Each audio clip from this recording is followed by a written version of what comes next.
Many people want to try scalping because you can make super quick profits. And that is actually true. Scalping is the fastest way to make profits trading the financial markets. However, there are many critical things you need to learn before you try to scalp if you don't want to risk completely blowing your account. So in this video, guys, I will give a brief introduction to scalping. We will talk about, first of all, very important, what is scalping. We will talk about some pros, what are the good things about scalping and why is it so popular. The amount of scalpers is just growing and growing every single day. But we will also talk about the dark side of scalping. And I think that before you try scalping yourself, it's of course good to know about the positives, but you have to know about the negatives as well. So guys, I really hope you will enjoy this video.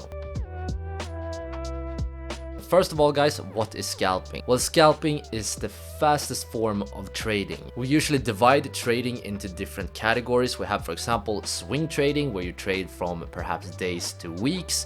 We have day trading, when you perform all your trades during the day. But scalping is even more short-term than day trading. Scalping is all about trying to catch the super immediate short-term movements of the market. You go in and out of the market super quickly. The time frames you tend to use when you scalp can be anywhere from perhaps, the 5-minute time frame, but scalping is actually more closer to the 1-minute time frame, or even, using seconds. Some scalpers go in and out of the trade in just a matter of seconds, but we can extend it up to around the 5-minute time frame. Scalping is not limited to a specific market. You can, for example, scalp crypto, you can do a forex scalping, you can scalp stocks, but make sure when you trade that you have sufficient liquidity. Liquidity basically refers to how easy is it for a trader to get in and out of the market. How many buyers and how many sellers do we have? High liquidity ensures that there are enough buyers and sellers in the market.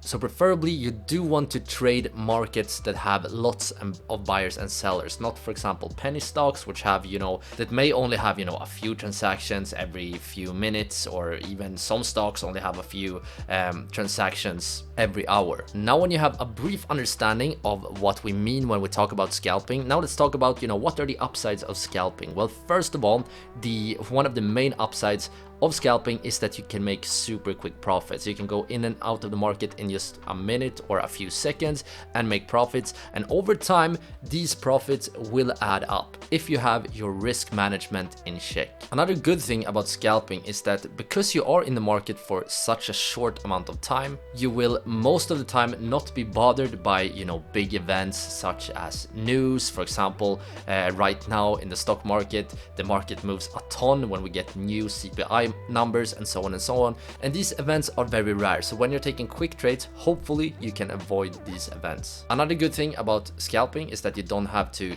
bother at all about the fundamentals of, for example, a stock, or the longer term time frames, such as how is the stock looking on a long-term perspective. When you scalp, you only care about these short-term movements. But now, guys, let's talk a bit about the dark side of scalping and why scalping may not be for you. First of all, we have to talk about transaction cost, and this one is huge. Especially if you are a beginner, you have to know that scalping comes with a lot of transaction costs. For example, commissions for taking your trade, or the spread between the buyers and the sellers. This can quickly eat away your profit as a scalper. Another downside with scalping, and this is actually why I recommend most beginners, if not all beginners, to stay away from scalping, and that is because the stress and pressure that scalping can lead to. If you have been trading for a while, you know that emotions play a very big role when it comes to trading, at least if you are a discretionary trader, meaning that it's you yourself that are trading and you're not using an algorithm or anything like that. Another sort of downside, which can also be a positive thing,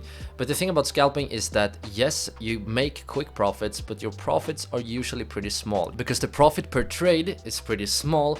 That usually means if you want to earn a lot, you have to rely on large position sizes. And most beginners don't have that kind of capital. There are also different kinds of execution challenges, such as slippage or other technical issues, but this is outside the scope of this video. So if you want to trade and really want to scalp, for beginners, I usually recommend, swing trading, which gives you much more time to think about your trade. But if you really want to try scalping, I would highly recommend that you start with paper trading, which is basically trading with fake money. Alright guys, so I really hope you learned something from this video, but the education doesn't stop here. So now on the screen I will pop up my trading education playlist, which is a long playlist where I go over and teach technical analysis and trading.